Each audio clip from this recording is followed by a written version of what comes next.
the name of our podcast, if you did not know, is Mediamancers. We'll be going over older media, anything over 15 years. That'll include movies, shows, games, a number of various media types, and seeing how it holds up with like a more modern day lens. And our first offering into the four is a movie called oh man, Three Amigos. We It's a don't movie. know. We're I know. going we're going by improv, right? Yeah, this movie that I watched 3 hours ago. What was it called? I don't know. We'll wing it. 1986 movie starring Steve Martin. I believe it was Martin Short's first lead acting role, and Chevy Chase. Okay. And yeah, and there are three actors in the 1910s who are hired to save a town from a bandit overlord. Yeah, I think both you and I ended up drawing like parallels to all of these movies where it's like, oh, these are actors that suck for one reason or another It who like through random happenstance trick someone else into thinking they're great warriors. it's a theme I did not realize was in so much media, and yet it there it is. Like Galaxy, like you said, Galaxy Quest. I said A Bug's Life. And I'm sure that there are other ones too. Like it can't be only those. No, absolutely not. But I mean, those are two of the more popular. I would have to assume. Yeah, maybe we'll do that as just like a theme at some point. It's just washed up actors trick people into thinking they're warriors. It's out there, and I think it's an untapped potential media like theme that we just need to just hit the nail on the head for. Was Ants about that? I never saw Ants. Ants. Oh my god, we can never do ants on this show. It's so bad. It's so bad. No, Ants was about a neurotic, misogynistic ant who like diverts himself. He's not like other ants. He's No, different. Yes. no, that's not possible. And he does end up with the princess, but also like the anthill has become a military state, and he fights against that. It's real weird. God, we can never do that movie. It's so bad. Well, what about our bad bug section where we do that and B movie back to back? Oh my god, bad buggies. Wait, no, Oh, we can do Gallivants too. well, I was gonna say if we do bad bugs, we can do those two, and then our series can be Big Bad Beetleborgs. Oh, oh, no, don't do that to me, Michael. No. You gotta find out how it held up. Anyway, sorry, that was wow. We just kind of went off there. Sorry about that. But you've seen have you seen Three Amigos before this? So I hadn't seen Three Amigos before this. Okay. I knew like actually no wait, that's a lie. That's a lie. I just lied. I saw literally the very end at some point. You know, it was one of those like I was gonna watch the next thing that was coming on, Hmm. and so I saw the very end where they like ride off into the sunset and the weird Ned thing. You know what I'm talking about, and we'll get to that. But the Yeah, weird Ned thing I saw. there were a lot of weird Ned things in this. That's true. Um, How about you? Had you I seen this or I saw this movie when I was young. I think I saw it a couple times when I was probably about 8 or 9, and then I saw it again probably about 20 years ago when I was about in my early teens, I would say. okay. So it's Okay. been a while. Um, I gotta tell you, first impression, this movie, like, there are problems with it. I think it held up better than I thought it was going to. Better So than no. My you don't know how low my bar was though. true. Like by all means, maybe the bar was on the floor and they were able to pick it up an inch. Yeah. But no, Look, I don't know. hey, you know what? You know this is what I'll say. wasn't brownface. That's the level I was expecting. I mean, no, except like I thought is I Hmm. Hefe. Yes, he is. He is? He is. Okay, I thought I had checked and it was like, oh, that is a white man. Um, but I could be I wrong. No, you know what? He might be Mediterranean. Yeah, which is that weird thing where That's it's like yeah. we can't find any brown people. Just grab whatever brown person you find on the street. Wow, you look like you have seen the sun. So Yeah. please come with us. But yeah, they did not do brown face, and that's good. And That was like my bar. I guess And that's the they other thing that they did well, though, was the fact that like they were definitely cognizant of the fact that these are three gringos who are coming into town and they are just they're doing white savior complex. I think that was before like they knew about the white savior complex, but they knew that that was what they were doing. I in the 80s, like the white savior complex was being played around with a little bit.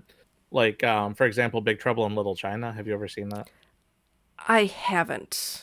Okay. I mean, we should add that to the list, surely. Okay, I'll put it on the list. But the main character is the white guy. It's Kurt Russell, but he's the comic relief. Okay.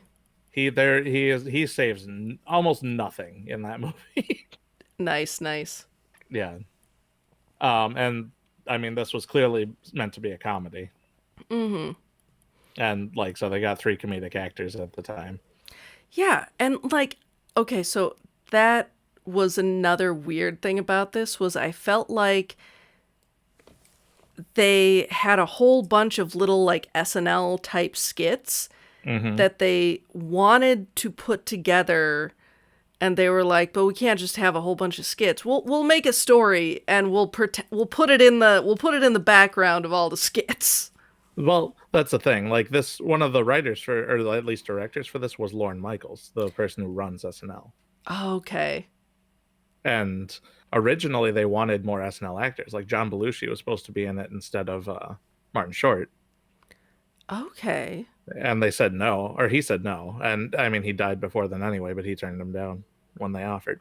Yeah. But um, so like this, and this does have some very SNL stuff, like The the plane pose that they balls. do, the plane balls thing they sat on. Yeah, that's definitely SNL, sitting on a joke for way too long. Yes.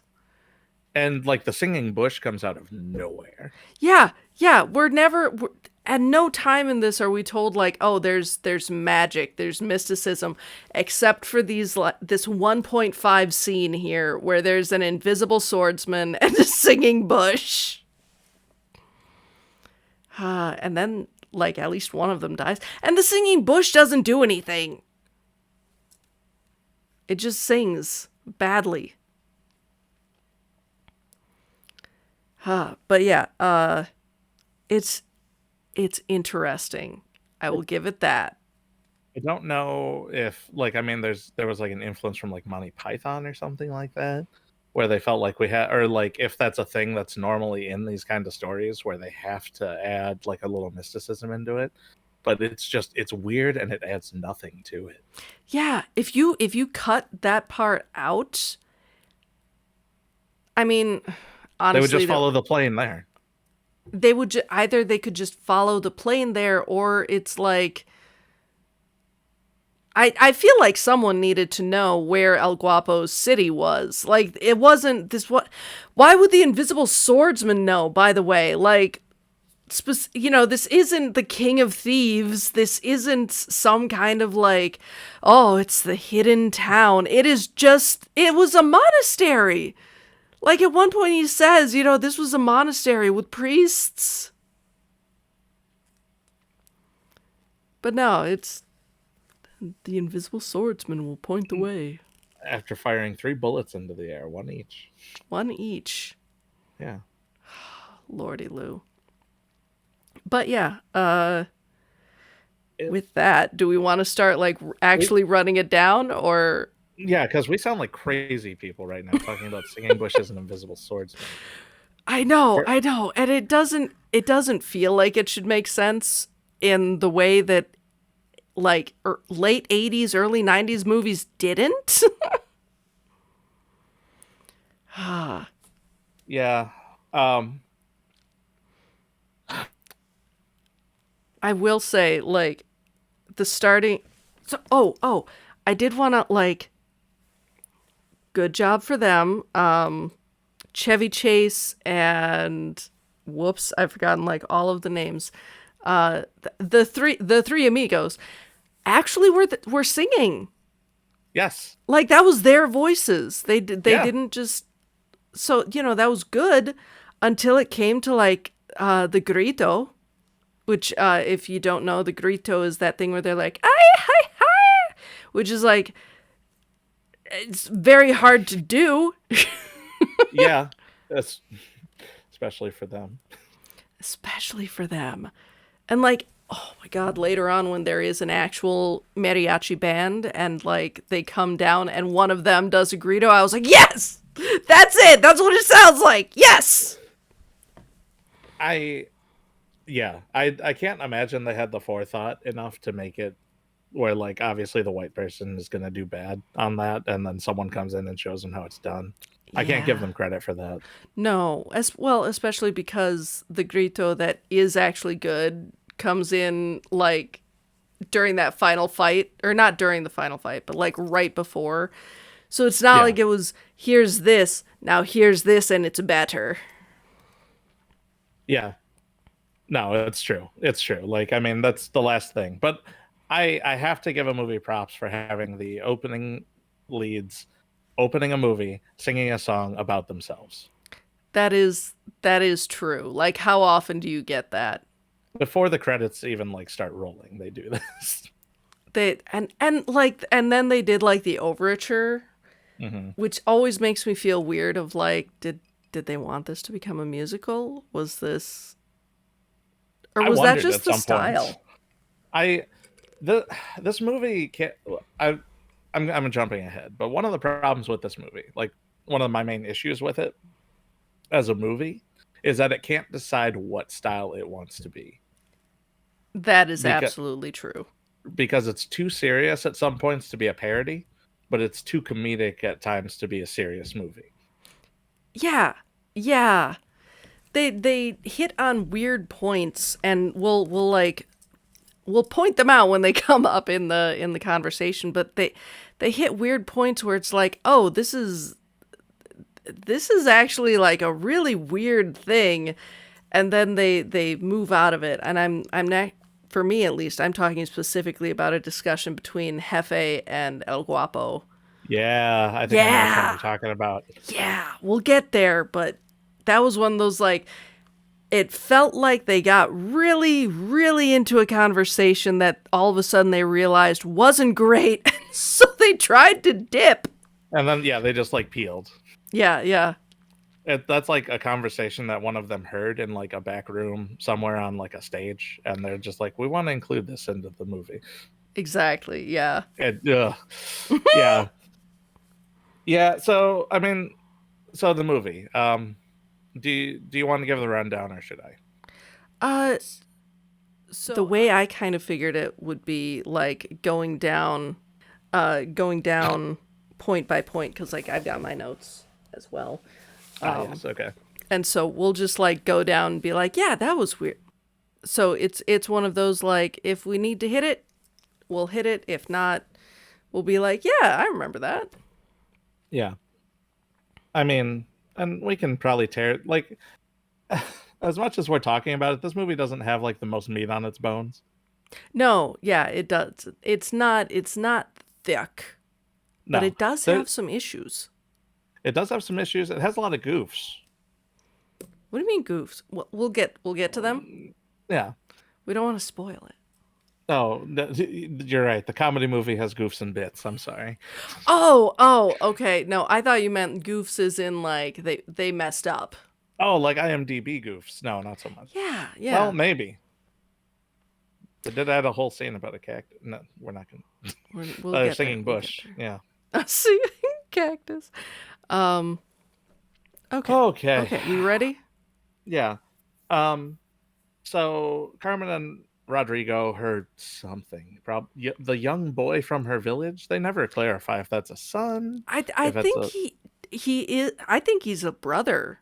I was thinking little brother energy, Yeah. Yeah. but Um. it's weird to bring your 10-year-old brother with you, looking for gunfighters. I guess, except like, okay, so here's the thing is that, like, especially with Hispanic culture, it would have been expected that the brother, no matter how small, would have gone to protect the sister. You're And so correct. that was a part of why I figured that that was why he came. Which, you know, makes it all the better when he's like, you know, can I have your watch when you die? But I did love that. And like Yeah. the first thing they go to is the cantina. And Yeah. she's They like, start with. we'll find them here. We'll find the good people here. Well, they were looking for tough people there. I guess. I guess. You don't look for people that are going to shoot people in a church. And yet that's where they found them. But that's jumping ahead. They find awful people in the cantina in the nearby town. Yeah, we And don't I think this is just the next biggest town. Like, this place has a church and a telegraph and a cantina. She yeah, didn't have any of that in her town. none. No, they yeah, they had nothing of the sort there. They had buildings, houses. That's it. Exactly. But yeah, no, so like she goes in, she tries to find someone to help her. And first of all, like, so here's one of my issues that came up in this movie, and it actually comes up several times, is what do you know about colorism? Uh, Not as much as I probably should, or I'm going to in a couple minutes. Exactly. So colorism is this weird thing where, like, people of color are judged based on how light skinned or dark skinned they are. And so, for instance, in this movie, Carmen, the other girls in the village who might be like her sisters or cousins or friends, I can't tell, they all have this very light, very fair skin. They're considered so beautiful. Mm. Whereas all of these people in the cantina, including the white folk, are like this dark brown, dirty, filthy, and a part of that is supposed to convey, like, you know, they're not high society, they're very Mhm. gross people, but there's also that layer of colorism that you see later on in the village as well. So it's not like it was just here. But yeah, it falls along a similar concept where like the lighter means more like purity and like cleanliness and things. Okay, yeah, Yeah, I know what yeah. you're saying, but from I can see where that would be problematic, and that is an issue for a lot of the movie. That is fair. hmm It's just this was the first place where I saw it and wrote it down, but it shows up later on. Like, haha, spoiler You alert. you mean the first 2 minutes of the movie is where you first noticed? Yeah, yeah, the first 2 minutes I was like, ah, yes, they definitely did this. This was definitely because, you know, it used to be like this huge issue where women of color, particularly, like, I know men of color probably also did this, but it was more important for women of color. Like, they would do things like bleach their skin or do Mm. different like treatments and make it so that they went outside less often, because going outside will give you darker skin, and that's ugly, which is mind-boggling. Yeah, I mean, yeah, Yeah. that's wild. That's awful.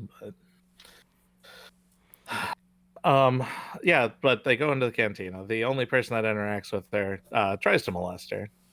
Yeah. Yeah. And Like, it's a white dude.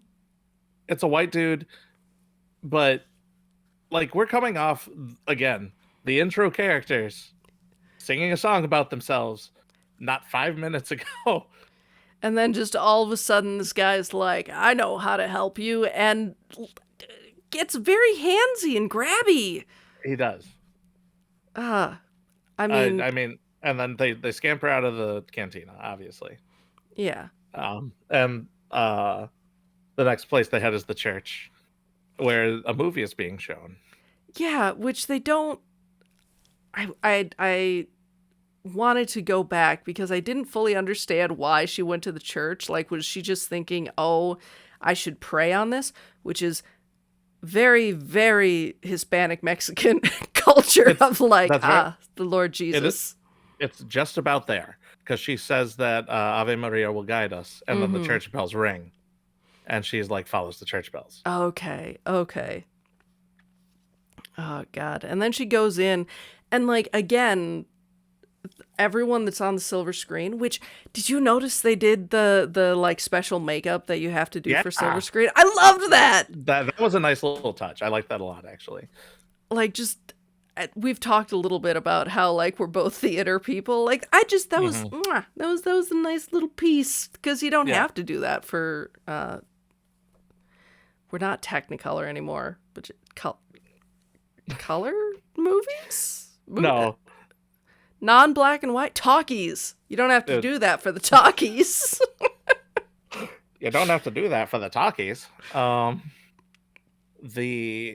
It's true, but I mean, again, like everyone that's involved in this, like the writers are Steve Martin, Lorne Michaels, who's the SNL guy, and I think Chevy Chase. All of them are like theater people, so yeah, so they would know. But like they go in, and everyone in that silent film was white.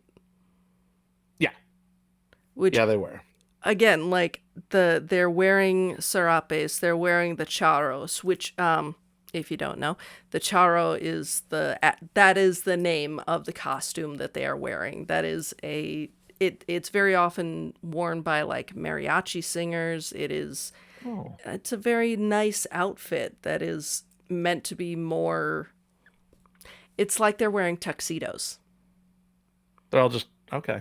Interesting. It's that level of like good clothing.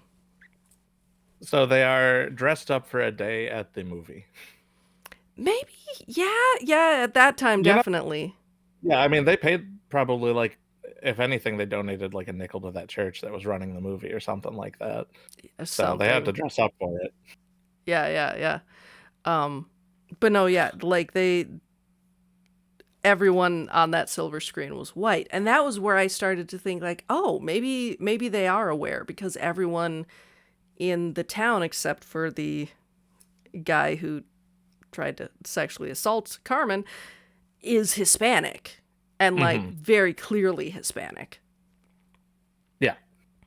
No, and I mean, I waffle back and forth on that. Like I don't, and whether how aware they were of what they were doing.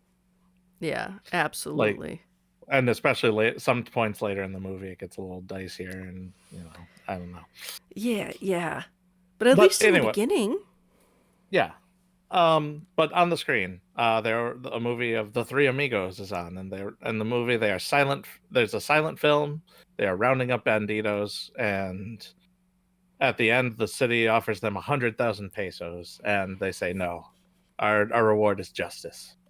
And then they do their traditional salute, which is weird. It's 2 hands on your hips, and then you turn and cough. Well, like they do half a Macarena. There's that too, but it was before the Macarena. No, yeah, absolutely. Like they're not homaging the Macarena, but I'm saying like they do a hand jive. That's what it would have been called. They did a hand jive. Yeah, they were born for it. It's a thing that they do multiple times in the movie. And each time, like, I can't tell. Is that supposed to be something that we laugh at or that everyone laughs at or not? It's one of those SNL goofs where it's like it's amusing. It's body humor, I guess. It's safe body humor is what it is. Yes. Absolutely. That actually brings us to like, so we learn the name of El Guapo. Yes. That means the handsome. The handsome. And like, he's not bad looking, but I want to know why that's his name. I assume it was chosen by himself. Okay, fair. Could have been chosen by Hefe. It could Hefe, him and Hefe. There was a lot of loyalty between him and Hefe. That Yeah. yeah, I didn't see any sparks, but I'm just saying there was a kind of platonic love. I think. Yeah, no, I agree. El Jefe, like, he would 100% fall on a sword for El Guapo. You can literally say El Jefe was ride or die. Honestly. Yeah, no, yeah, absolutely.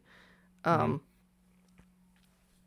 but yeah. Um, but, but after watching this movie, Carmen gets the idea of telegramming the three amigos to help deal with their bandit problem. Because I mean, the acting was so good. Oh, it was amazing. It was such a good silent film. It was the best. Um, they go to the telegram, write out a well explained telegram that would have cost 23 pesos, but they only have 10. Mm-hmm. So they cross out roughly half the words, send it out to Hollywood. Which, like, is that how it used to work? You could literally just say, like, send that. I could be like, send this to Iron Man, and they'd be like, oh, she means Robert Downey Downey Jr. Yeah. Jr. and we'll take it to Hollywood from Mexico. I in how yes it was because this is something we're not going to delve into too deep, but the reason people were out in Hollywood in the first place was because Edison tried to patent his own thing in New York. Oh. So everyone went to California to make their movies because they didn't want to pay Edison money. So by the time Edison found out, they would have made all the money and they could just pay the slap on the wrist. Okay. I didn't know that. That's cool. Yeah, I mean that's a real stripped down version of how that all went, but yes. Oh, dope. So sort of, I guess you could do that, but you'd have to write down like their names, by the way, are Ned Netterton, Lucky Day, and Dusty Bowles, I believe. Yeah. I got them. I have them written down. It's also, they're so weird, and apparently that's actually their names. Dusty Bottoms. Dusty Bottoms.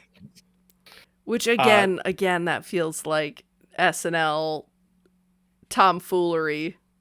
I should probably. Ned Netterton is Martin Short. Lucky Day is Steve Martin, and Dusty Bowles is Chevy Chase. Dusty Bottoms. Dusty Bottoms. Dang it! I'm sorry. That's gonna be his name from now on. Dusty Bowles. Dusty Bowles. Dusty Bowles. Good old Dusty Bowles. Look, it's not like it's less ridiculous. No, yeah, and I guess that's the thing, is that, like, it doesn't feel like there's a reason. That's just how names were back then. Ned Netterton. Everyone names their kid half of whatever my name is Hawk Hawking. Yeah, exactly. Hawk Hawking. But yeah, and so, like, the telegraph gets to Hollywood, and we immediately see the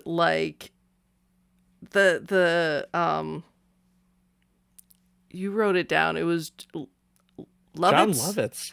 John Lovitz was in this movie for one scene, and he's super, like, skinny, and he has all his hair, and he doesn't look super greasy like he always does. Well, and he also, like, he was so meek, comparatively speaking. Like, now he is the big personality. Anytime he's in something, he is loud and he is excited. That is true. But I also feel like that was again, I guess it's because there were three of them. But I feel like Martin Short was a lot more subdued in this than he was in other stuff. Yeah. Well, but he's also the youngest one. Yeah, they play up the whole fact that he's, like, so young and he's so little. But that's still like a 35-year-old man right there. That is. Oh, yeah. Like, they couldn't. It always just made it feel real weird. Like, why not just. I don't know. It mostly felt like they were just picking on the shortest guy as, like, oh, you're a kid now. You child. Yeah. But I mean, he's also the most idealistic one of the three of them. Yeah, and he actually ends up doing most of the, like, he does a lot of quote unquote saving the day. Like, Of the three of them, he is the one that puts the other two on his back. yeah, and it's weird. But I will say again, they did the thing. And like I was watching for this because I felt it in my bones, but they didn't explicitly say anything until whoever the producer is calls them schmucks, and I was like, yes, they did do it. Why would they do this? Of the Jewish guy who Hmm. controls the media and has tons of money and is greedy and controlling and all that shit. And I was like, no, you could have done better. You were the chosen one. You were so close. So close, but then by adding that one word, it was like, ah, so you're doing this shit. Mm. It's true. It's true. But that, as the telegram is, that does bring us to that point. As the telegram's arriving, the three of them tried to push for getting paid for their job or more money. Any money. They make it seem as though like they literally don't even have clothing. They room and board is apparently what they were working for. Yeah. And Um, ugh. in that situation, Steve Martin decides to try and big time him though, which is a move. Yeah. Yeah, Uh, when you have no other prospects, but I mean, you know, they had to have some reason to be desperate mhm. enough to go for this long shot. It also, this is probably something that we should establish real quick. These characters are probably about two shades up on the Three Stooges, I would like I, intelligence wise. Oh, okay. Yeah, I would agree. Like there's even a joke later on where one of the women is like, "Oh, you know, which one do you like? I like the stupid one." Yeah, Which one's which one? that? um, but yeah, they get thrown out from their job. Their clothes and their housing is stripped from them because that's what they were working for. Mhm. And immediately they're met outside by a telegram, saying for telegram for the three amigos, saying they will get paid 100,000 pesos if they come down to work with El Guapo. Yeah, yeah. And they like that was then they like go and they try to steal back clothes, except Hmm. it's specifically the charros, which that in and of itself is weird to me because apparently they've done other stuff. They have, but to get like together, this is the outfit they always wear. Apparently, Is it? Okay. That's yeah. fair. That's fair. But they like I felt like that bit took so long. It was the like Yeah, where he like is trying to signal them with like animal sounds and stuff. That goes on for about, I think it was like a minute 20. yeah, and it's just him like getting progressively louder and eventually just saying, "Hey guys." The yeah. And it was like, who is this for?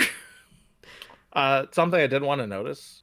This is a real Adam Sandler situation where like these people are incompetent, but also at other points they are extremely competent.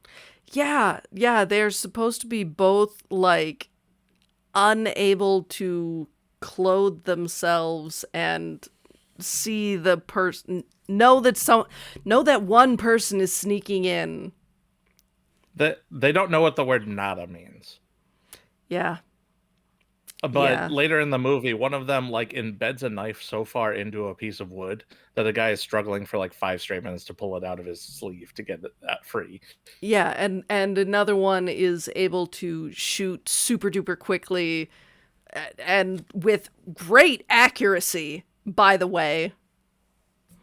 I mean, the way that they portray Ned, it would not surprise me if he was from a Midwest and he killed a man and ran into Hollywood. Oh yeah, yeah. Innocent little Ned Netterton. Hmm. Murderer. Little Nettie. But yeah, like that was just it was weird. It is strange that they just like develop hyper competence. It's like Happy Madison hyper competence is what I Yeah. think of, because like Paul Blart does it. Adam Sandler writes it into his own movies about himself a lot. Mhm. Um, it was that kind of thing.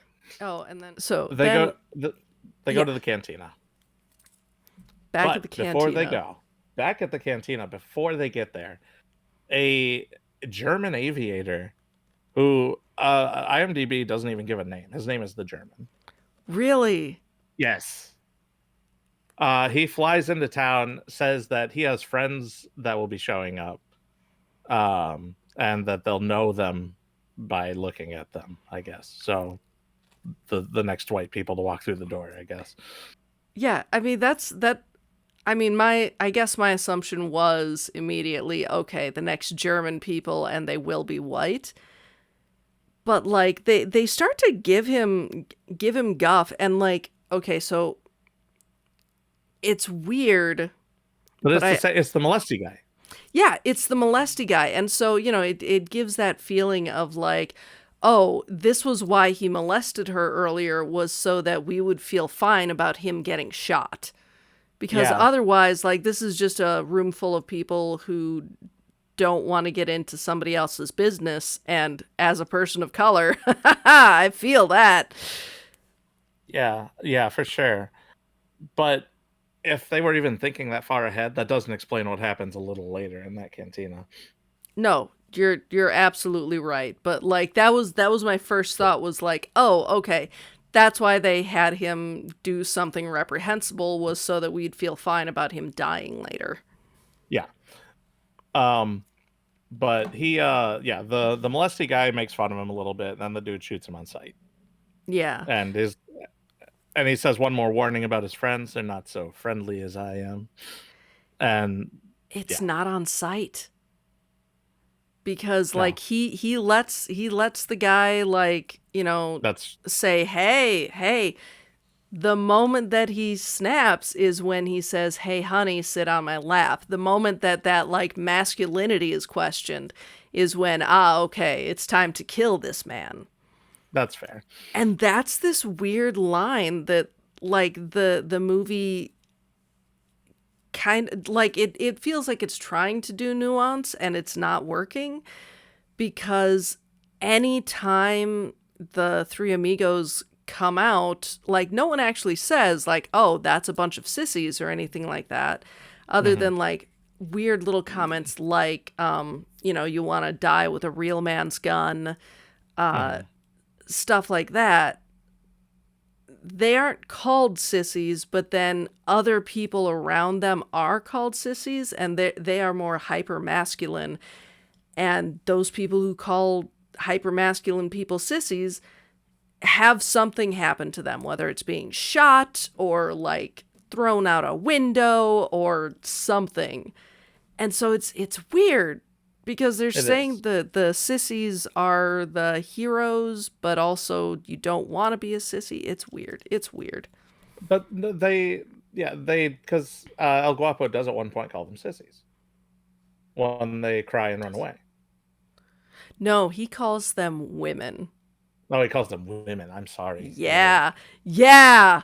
Yeah, which is like that, but it's ha. Ha. It's weird Yeah. and I hate it. Yeah, that's true. I do even have that in my notes. You're right. But they ride into town. They are the next people to walk through the saloon or the cantina, and everyone like they react as expected, coldly, a little scared. Yeah, they're all Um, terrified. and yeah, the actors, the amigos, don't understand why, so they try and warm up the crowd with a little music number. So they do this number, and then leave the bar. Mhm. Uh, and they run into Carmen outside, and she takes them to the village. Um, and then Oh the god, German's no. friend. You skipped over something. You skipped What did over I? something important. Oh, did I? The little balls of the airplane. Oh gosh, yeah, you're right. I did. After they walk out of the cantina, they see an airplane that Ned identifies immediately, the model, because he was on a movie where he flew in that exact model of plane. He says at the time. Um, And then they talk about how he knows it because there's little balls on the bottom of the plane. He knows it's a male plane, Or a and male like plane, he that's right, I'm means he sorry. means for it to be MAIL, and Yeah, they're like, how can you tell? Because of the little little balls. balls. And like, yeah, But then they linger on that joke for 40 seconds until all of them get it. until all of them get it, and like then they're just yeah, they're laughing for like half of that. So they got it. We got it. We got it. We got it. It was great. Cut like 2 minutes off of there and it'll be better. It was a choice. It was a choice. But no, the Germans actually show up at the cantina. They get made fun of. They're called sissies. Sissies. And then the Germans shoot up, or they shoot everybody except for the bartender in the cantina. Yeah, and the bartender's like, this town is getting too rough for me. And I'm just like, he deserved better. He did. He did.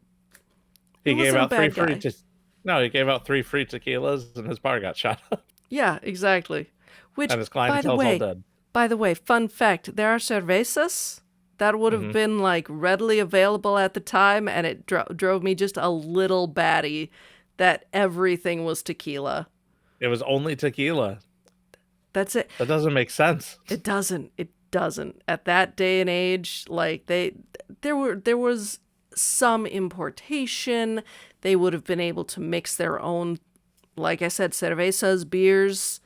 It was weird. Like that just felt like some weird form of racism right there.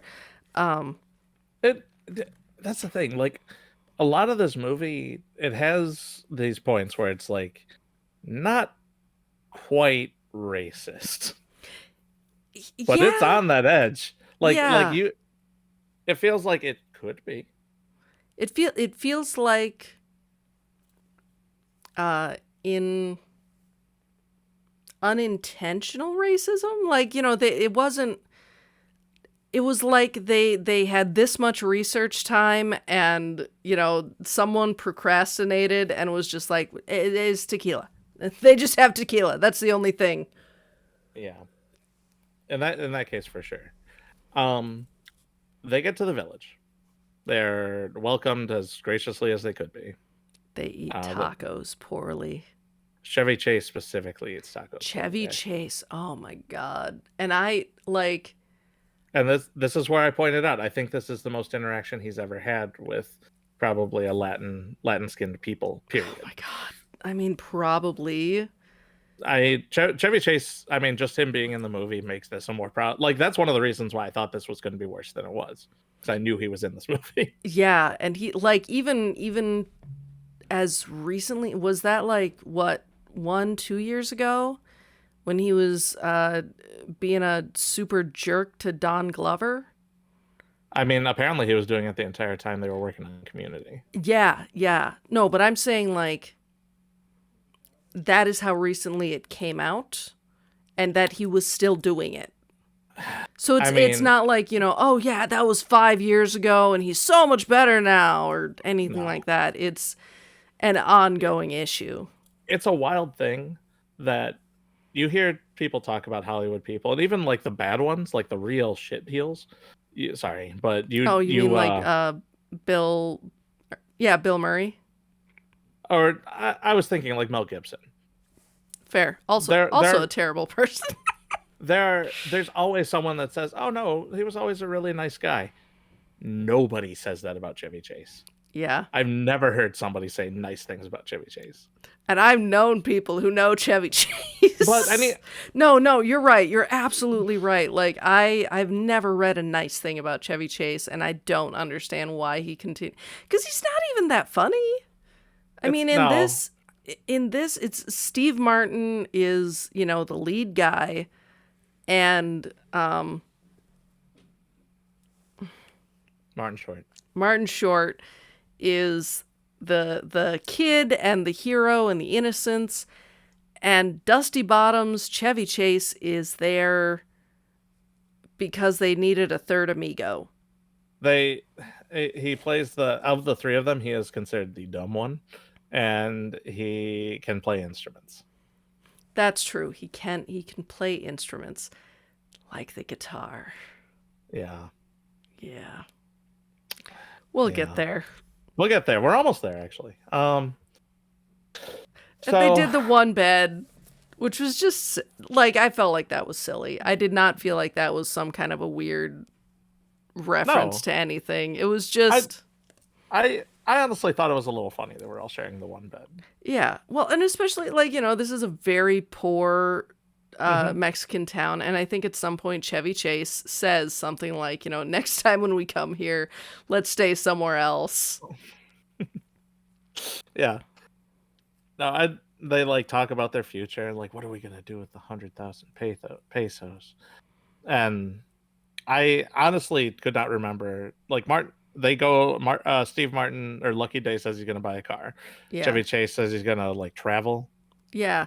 And Martin Short says he's gonna build an orphanage for kids. yeah, and I mean maybe it was setting up, or it was just more enforcing that like Ned's the kid. He's so innocent. He's so pure. I honestly think it was just a 1, 2, 3 joke though, like SNL Yeah. style, where they're like, "Oh yeah, I'd do that too." Yeah. It fizzled, honestly, for me. Yeah, that part no, it wasn't great, and I could not honestly remember if they were setting up for him like making something later. Yeah, if they'd be like, well, because, spoiler alert, which I say spoiler alert for a lot of this, but like, it's so formulaic with plot as far as the Hmm. plot actually goes. I don't feel like it's a surprise. But, they don't accept the money. So, like, how is he going to pay for the orphanage without any pesos? Zero Yeah. pesos.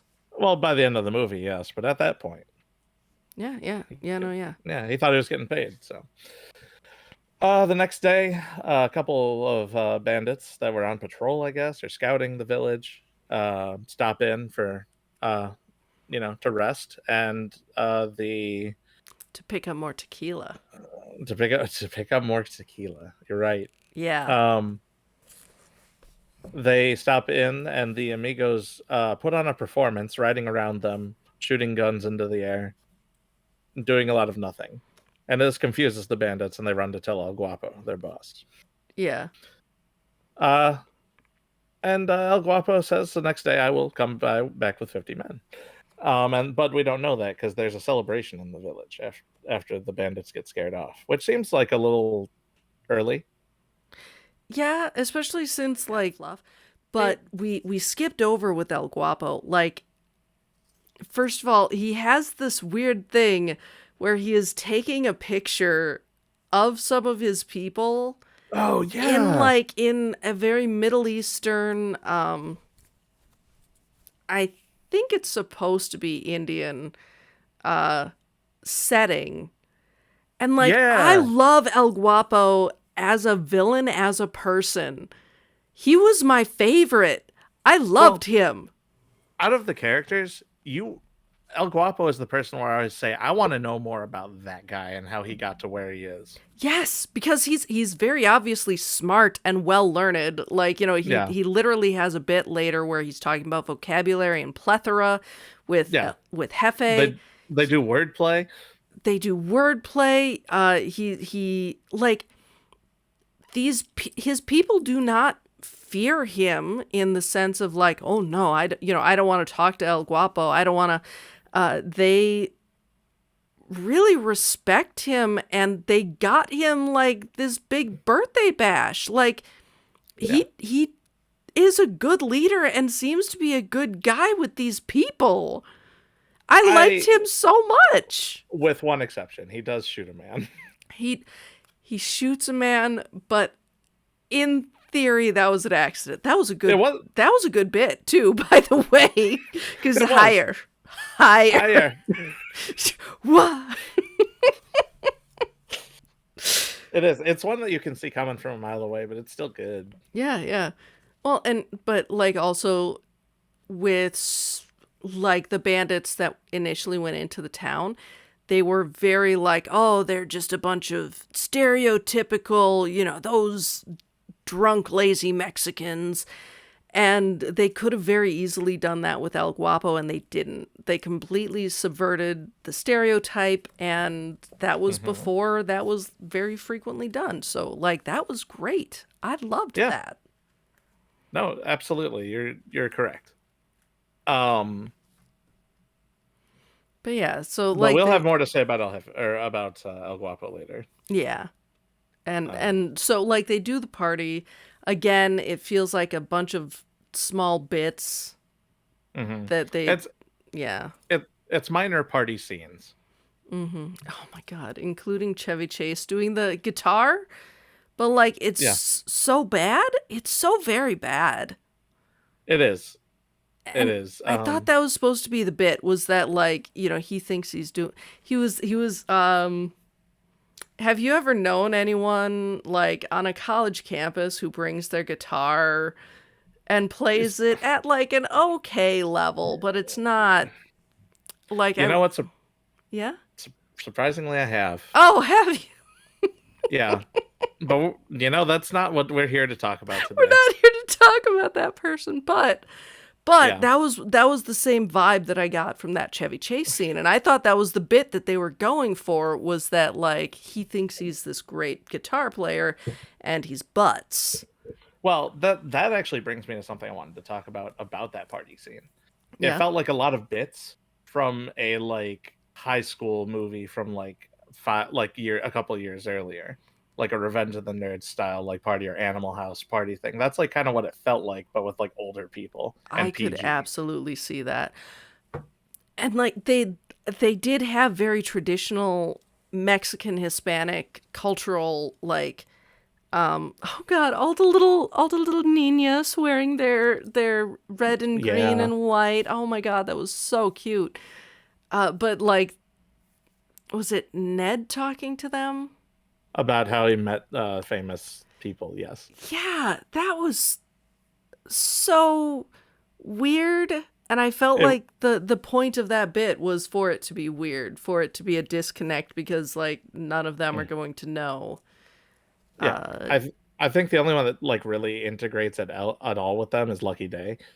and that's because like he's got a romance with Carmen.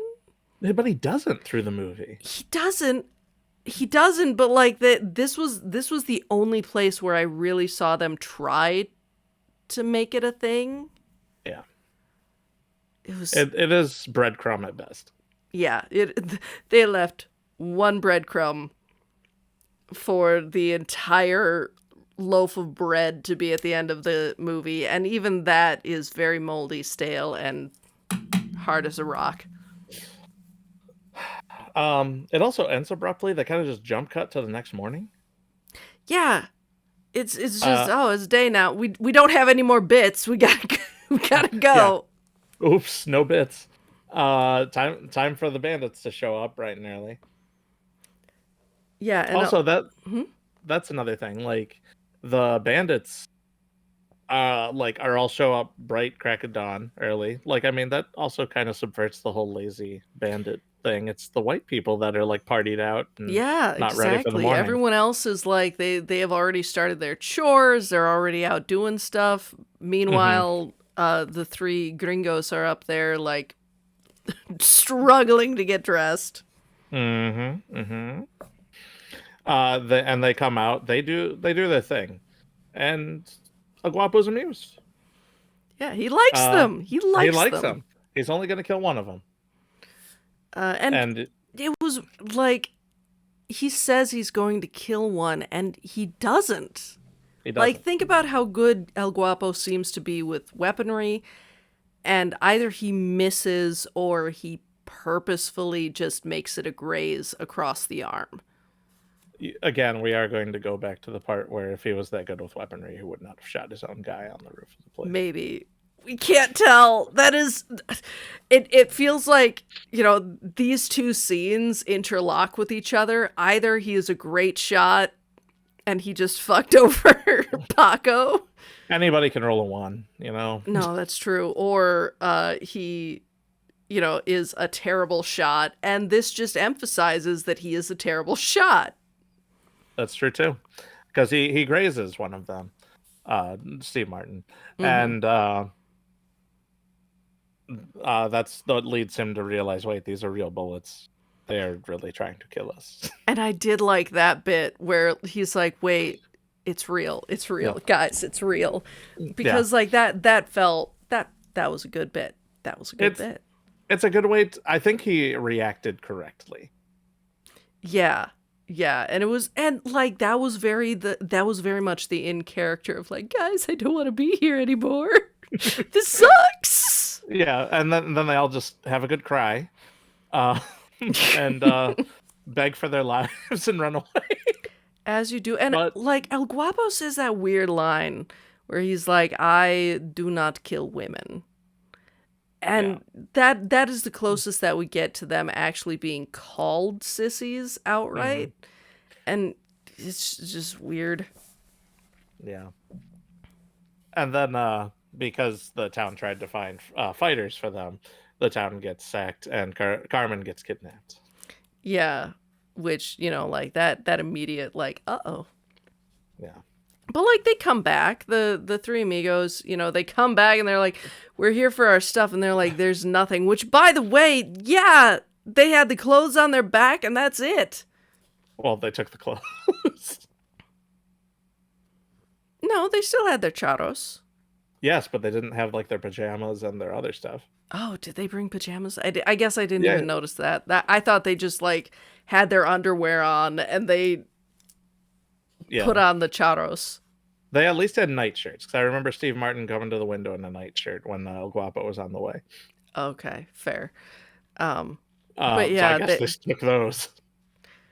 they you know explain. He left. And Ned, again, does the heroic thing. Like, Ned is their moral compass and says, you know, let's do this for real. What if Yeah, we did it for real? the other two are complaining and talking about running back home, and he's just over there loading real bullets into his gun. Yeah, he's like, okay, no more of this blank shit. This this is, I mean, this honestly is part of the thing that leads me to believe that he was from the Midwest and did actually kill somebody before Yeah, he yeah. ran over to California. Well, and I mean, he never uses trick shots. He doesn't. He doesn't use tricks. He's just that fast. Yeah, yeah. Um, but no, yeah. So they like go out into the desert and they start like doing the uh they do a couple again, it's a series of bits where there's like the water one where Chevy Chase apparently has not no, I know I skipped a thing. I know I skipped a thing. I'm coming back to it, I promise. I'm coming back. Go ahead. Just I'm go ahead. coming Just back go for ahead. you. Just go ahead. They do the weird little water bit at where Chevy Chase is a dry motherfucker apparently who just like had his entire cantina full of water and hadn't drank until that moment and then wastes a bunch of it. hmm They And then rubs lip balm on himself. yeah, the lip balm.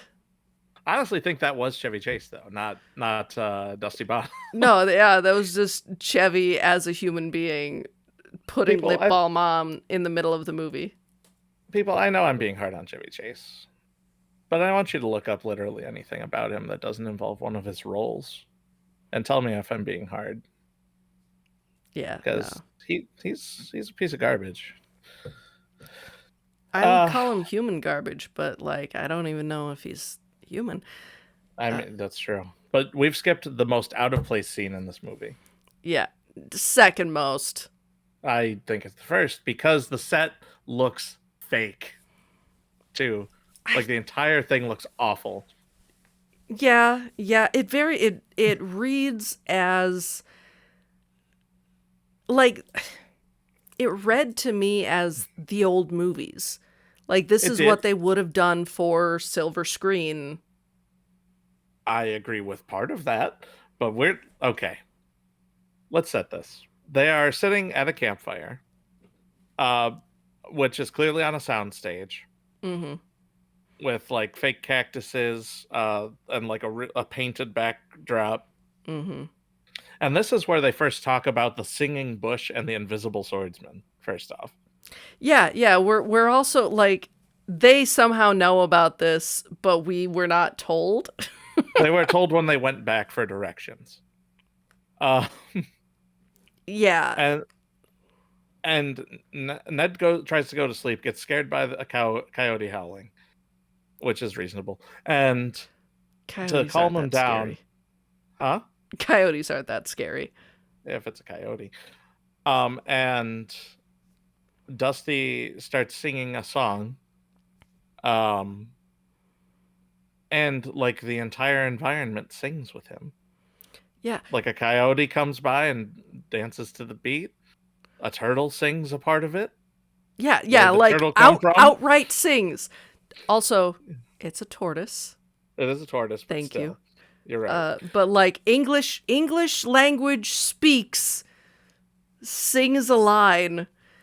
There's a baby cougar. Like that is very clearly an adolescent baby cougar. Mm-hmm. And like I was so worried for it. I didn't end up looking it up, but I want to know what happened to that baby cougar because it deserves better than being in a Three Amigos movie. Wow. They sing this song, and then at the end, the turtle wishes Ned good night. Maybe That's it was a what the dream scene ends on. sequence. Maybe it was a dream sequence. I hope it was, but they never clarify that. They never clarify that, but like that was right around the time that you would have a dream sequence in a musical. But this is that is the point when the movie goes off the rails, because 2 scenes later they get to the singing bush. And like the singing bush is not like a natural thing where it's like, oh, the wind whistles through it. It's a bush singing songs. And it's like a constant song, and it's screaming these songs, like just absolutely yelling these songs. And it kind of sounds like Crazy Frog. I can see where you get that. But like it's a lower pitch version of that, I think. Yeah. If it just all of a sudden started doing ding ding ding ding ding ding bop bop bop, you'd know. You'd know. And then they have to do the ritual to summon the invisible swordsman, which is each of them has to do a specific chant and shoot their gun in the air once. Yeah. Lucky and Ned are pretty into it. Dusty does not believe this for whatever. I don't know why he got skeptical all of a sudden, but he did. Yeah, he was like skeptical and or just like done with this, which again, maybe that was just Chevy Chase being Chevy Chase and he accidentally shot the invisible swordsman that they had hired for this movie. Well, yeah, that's likely. But yeah, the first 2 do it fine. Dusty does it last and points his gun to the side, shoots the invisible swordsman dead.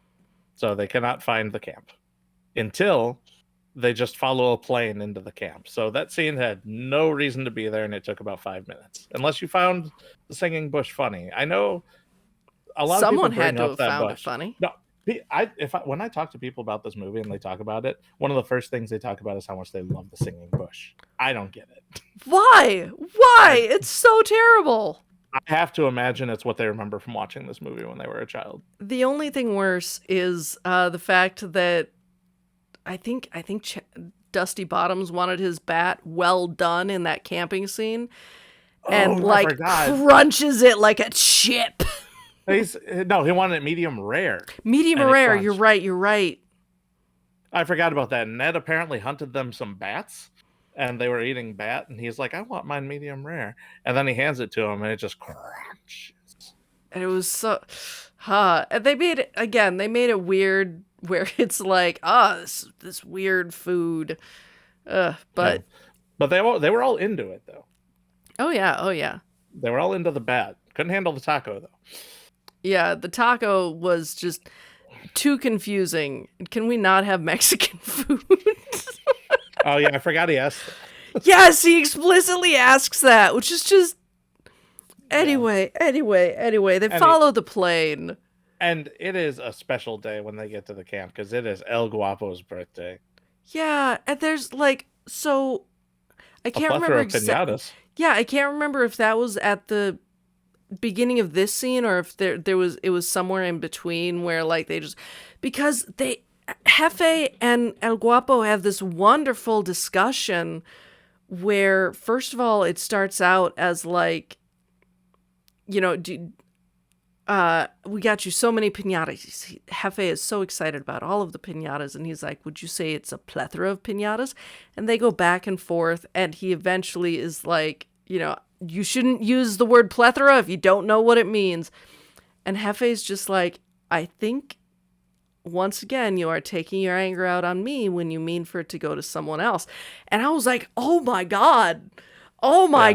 He like, that's language that some people still today don't know. Like that was great. I loved that. That was I want those characters. I want them to have a movie, a show, a series or something.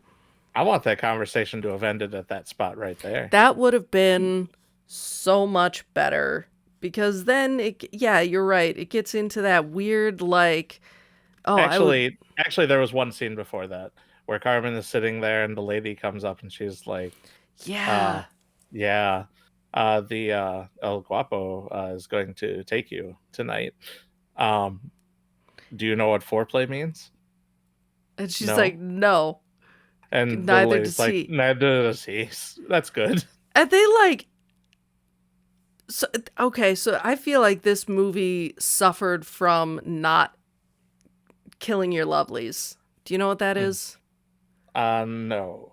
So in writing your darlings, in writing there is this phrase, this saying, kill your darlings, because so often when we're writing, we will put something that is, I love this so much in the scene, but it has no actual purpose. It doesn't really fit, things like that. It's something that we want, but not particularly that the story needs. And that's what that felt like, was like someone wanted to have the, do you know what foreplay is? No, neither does he joke in the movie, and they couldn't figure out where to put it. Well, I think this is part one, and the next conversation we're going to talk about is part two of giving you reasons to actually dislike El Guapo. Because at this point, there is almost no reason to other than him destroying that village. That, yes and no. I've known quite a few people, I've known quite a few men who don't know what foreplay is. Like, I can't say you're evil just for not knowing what foreplay is. I'm not that part. I'm talking about the next part. Yeah, I know. The next part, absolutely. But, and like, I guess that's the other weird thing, is that I'm gonna call her the mistress, because she's dressed like a bordello matron. I'll agree to that. Yeah. And I love her for that. She deserves the world. But like she says, he's gonna take you, and then in the next conversation, he explicitly says like I won't take her, and Hefe says, you take cattle, you take things, there's a third thing. I don't. You remember. take horses, I think. Oh no, you took the like villages stuff. Yeah, yeah. But he lists off three things that El Guapo has clearly stolen, has taken as his, and had no issue with. And El Guapo says, yes, but I won't take a woman. And it's that immediate feeling of like, oh, good, he's above rape. That's dope, especially in that day and age. And then he's like, she will, or else I will kill her. At which point it's like, so you will rape, just you'll force her to say yes. The way he says it is, he says, eventually a woman will open, her flower will bloom. And then El Jefe says, when will you make her flower bloom? And he says, tonight, or I'll kill her. Yeah. And it was just so weird, because again, like the flower bloom, I was like, oh my God, he's gonna like romance her. He's going to slowly teach her. He's gonna Beauty and the Beast her. And like, or at best gallivant her with King Richard. Yeah, no, you're right. But then they made it weird. They made it sexist, and they made it rapey, and it didn't have to be rapey. Yeah, and it's really the one other joke other than like the start of the movie that's like that. Yeah. And it like feels out of place, honestly. Yes and no. I mean, okay, so in the bar, there are two people that interact with Carmen. That's the bartender, who just kind of says, you're not going to find those people here, and the guy who gets handsy with her. Right. After that, any interactions with Carmen are also with Steve Martin, who is supposedly her love interest. And then you've got this. It's very much sending that signal of like women are good for one thing. It's true, but the one that actually ends up like saving her and stuff up there is Chevy Chase. Yeah, which was a choice, and like I'm good with that choice. I liked Yeah. that choice. Which I guess we should get back to that. Yeah, yeah, So yeah. they have that conversation, and then the Amigos are looking for a way to break in. Mm-hmm. While that's happening, the Germans have landed. They've actually shown up here. We forgot about the Germans, but they're back. Um, they bring guns as a gift for El Guapo for his birthday.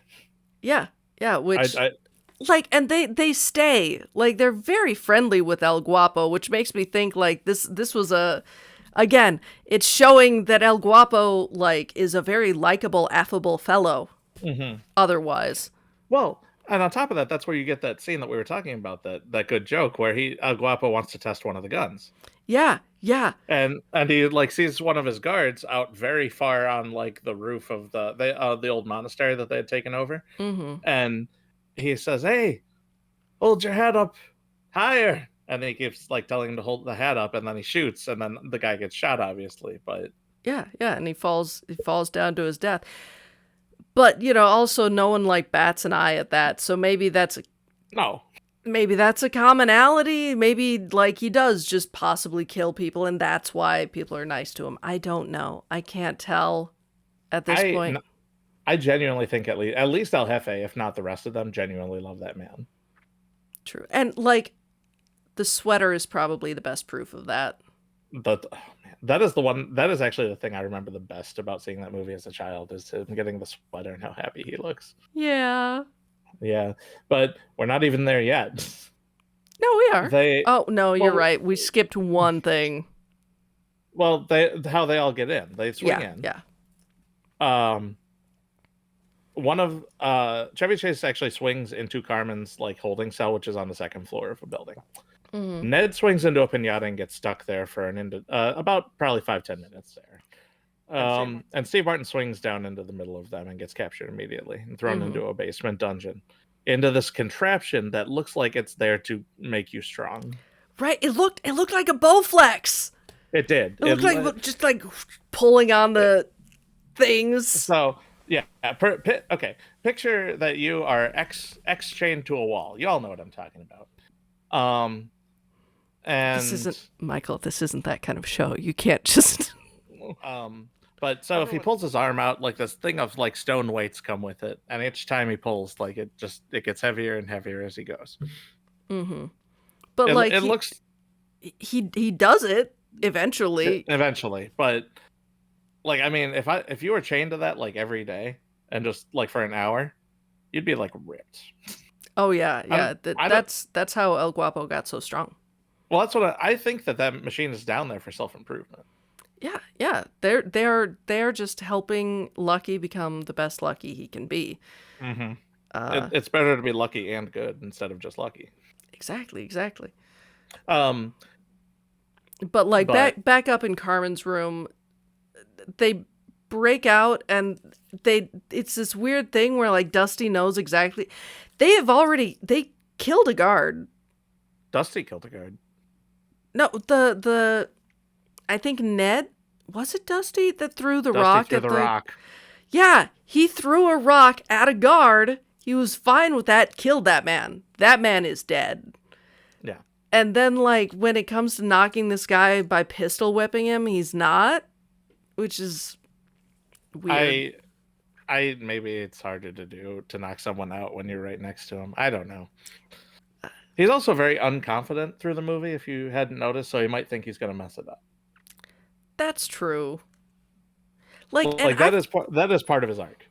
I feel I wish they would have like given each of them more of an arc and focused on that instead of shit like having animals sing to them at night and a singing bush and shooting an invisible swordsman. Like I feel like that would have been better, but that we cannot change these visions. We can only discuss them. We can only vision them. But yeah, he breaks out with Carmen and he takes a disguise of one of these people and tries to fit right in. Yeah. And like he's immediately pulled in by one of the other bandits Who to was drinking like tequila? who's drinking tequila. Yeah. This is a lineup of like 20 dudes in dirty clothing. And I mean, first of all, Chevy Chase sticks out like a sore thumb because he is a white man. Oh yeah. And El Guapo is able to point him out very quickly after the excitement of getting his Well, sweater. It's a sweater. The apparently the whole group of bandits chipped in and got him a gift, and he opens it up and he holds it up proudly, and it's a sweater, and he yells, "It's a sweater!" They're And all so they're excited. all so excited. It's very wholesome, and the sweater actually looks pretty nice. I'm thinking about looking for that sweater after this. Oh my god, you should get that sweater. I'm thinking about looking for that sweater. If not, I can 100% knit you that sweater. Tight. All right. I mean, I'm not saying no. But yeah, he like starts going over how like he remembers each of these men and what they have done together, which is such a good leader thing to do, and he finds Dusty out. Immediately, almost. Yeah. Because he Yeah. calls him out and knows nothing that they've done together and recognizes him as a white person. Yeah. Which again, like with the weird lines, Chevy Chase says something about like they raped the horses and took the women. And rode the women. Rode the women. You're right. But yeah, that was just weird. Just weird. It was. And then Ned finally falls because he's been hanging about 20 feet above in the pinata. The entire time. Yeah, and one of the it's been probably about 5 minutes. Yeah. Good arm strength, I guess. At least. But no, like the German recognizes him. Yeah, and Ned was his favorite actor. Yeah, which like at that time was there that much? I don't know. We'll hand wave that as plot of like. We can talk about the history of the film industry another time, probably off mic though. Yeah, no, yeah, you're right. I'll find someone else besides you, so it'll be off mic. Ha ha ha. That's content. That's content. That's the good content. But no, like he challenges him to a duel because Ned is like, yeah, I didn't do trick shots, and he goes like dead serious. That's the moment where it's like, oh no, maybe he did murder. It's not an unsound theory. That's the secret lore. Yeah, man, you have to reach sometimes for backstories for these people. It's true.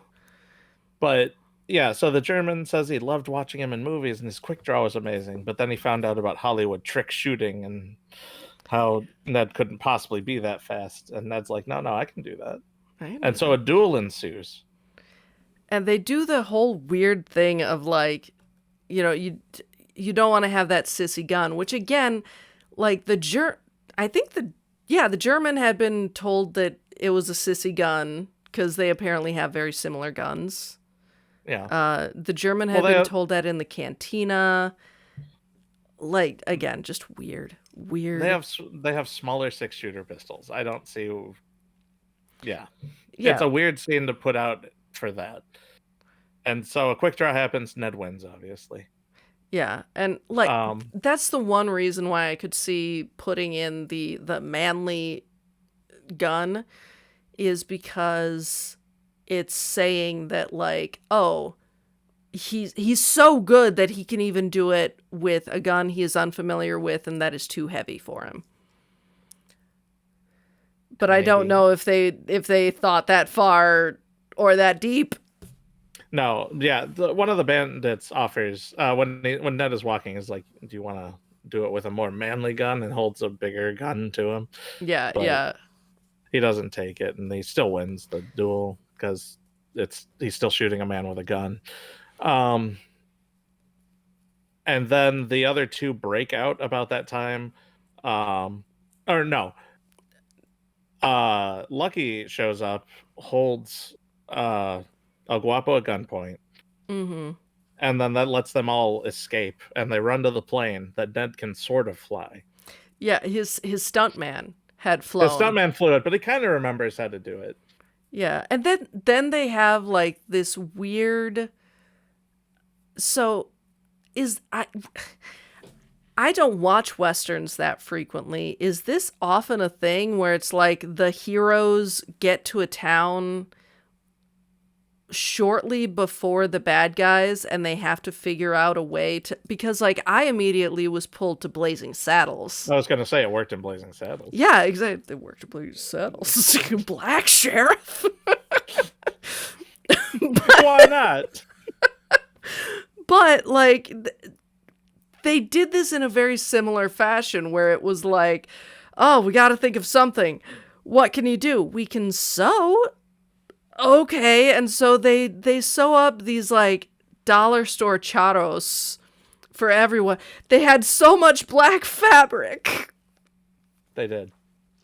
But like they do that and it does end up working, you know. They're able to make it look like, and I love that they did actually have, well, no.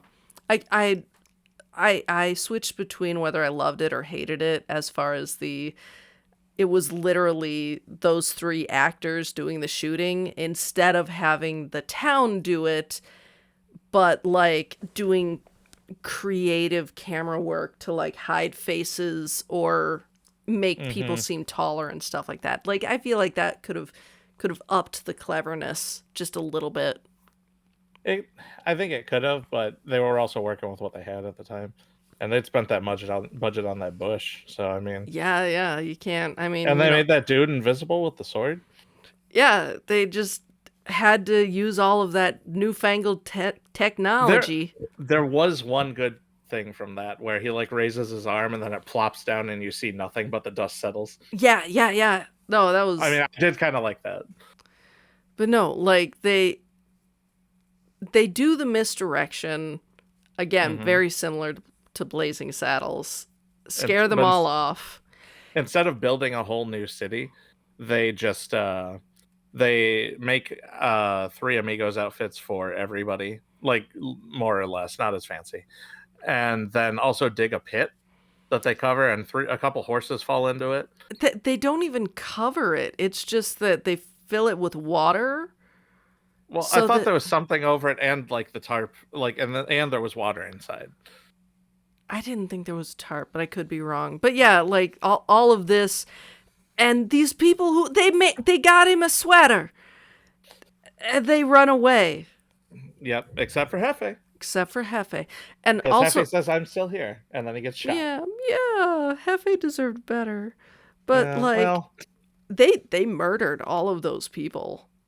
Oh yeah, which I understand, you know, self-defense, all that kind of stuff, but like they did a weird amount of shuffling to make sure that the 3 Amigos didn't kill anyone previous to this, and now either the 3 Amigos or people from the town murdered they decimated them.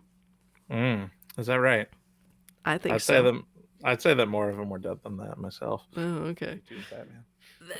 They do another weird, like, so first of all, like, I love that El Guapo shot him in the foot as his goodbye. El Guapo could have murdered one of them very easily. Probably Steve Martin. And instead he was like, it's a pretty good trick, and dies. Hear me out. I think El Guapo was aiming for his head. You think that just furthers the theory that he's just a shit shot? He's just terrible. Oh my god, I guess.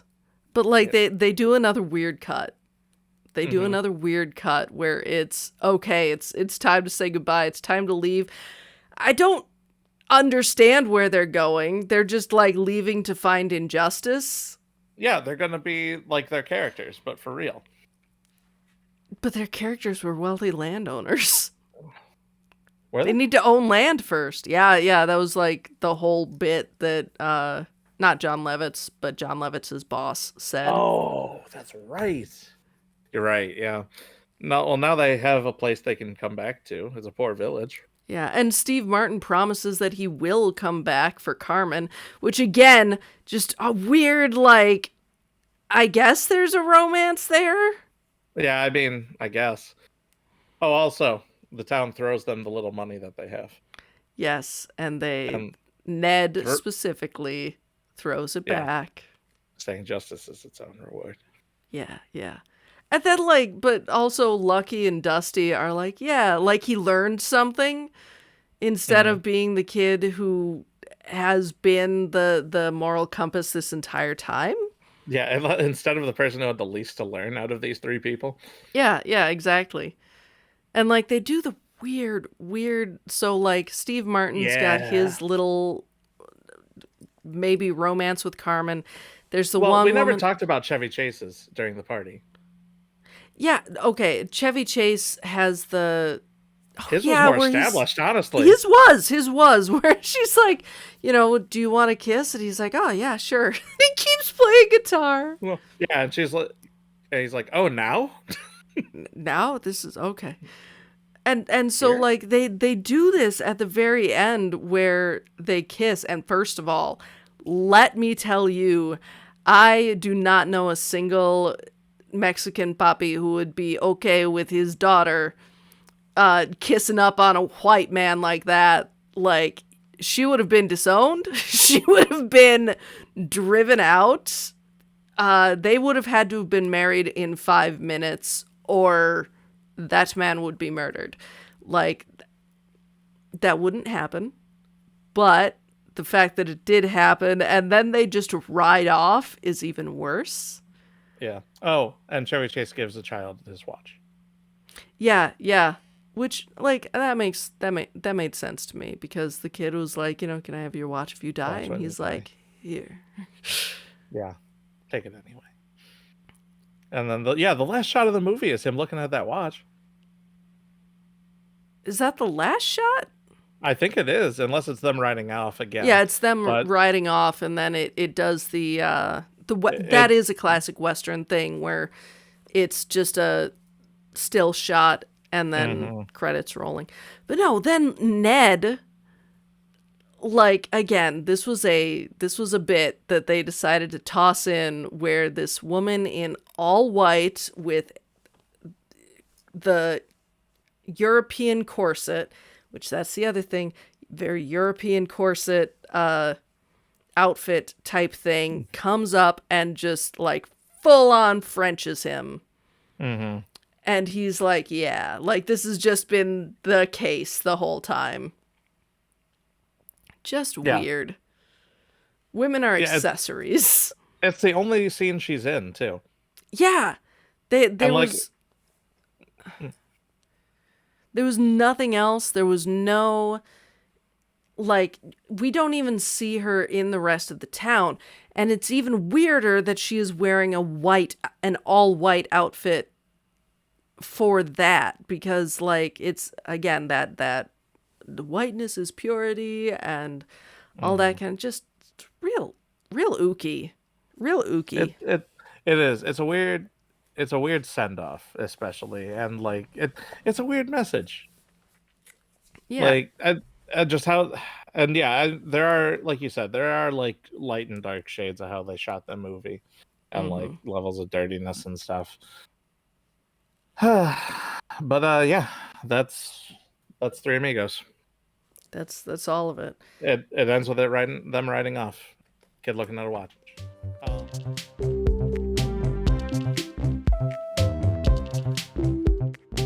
what are your final thoughts on this movie? Like, what would you recommend it to somebody?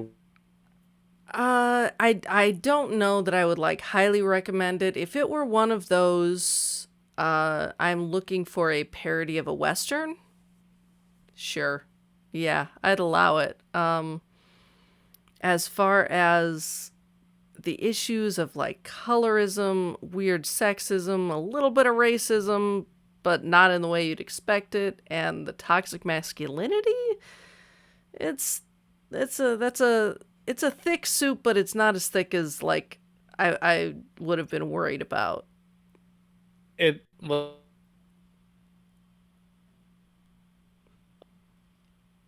I mean, it has some stuff in it that's genuinely funny. It has some characters that are actually interesting. Um, it is bogged down by those things. I think a lot of things have done it worse. Yeah, I can agree with that. I think yeah, it could have been so much worse. It could have also been so much better. It could have, especially with the star power that it had in it. Well, I guess it was just those three actors, but still. No, Johnny Lovitz was there. John Lovitz, that's true. They could have actually brought him in for more scenes. Yeah, they could have like, oh my god, what if it had been the four amigos? That would have been something. That's what would Yeah, have made it better. the three amigos and John Lovitz. Yes, the three amigos and John Lovitz. But yeah, like I am not going to completely disavow this movie, but I don't intend on revisiting it anytime soon. This is the kind of movie that in the I would say in like 90s 2000s, if I was sick at home and this was what was on TV, I would watch it. Yeah, yeah. This you zone out and like blow your nose to it. I think with a little like a little bit of like flu medicine or something, it would probably be kind of fun Oh my in some god, spots. imagine just a bit of Dayquil with that singing bush. Oh That'd yeah. spice it up real nice. Hmm. Oh man. But yeah, no, I can't say that this like you can watch it once. Yeah, yeah. Watch Say it what you think. once.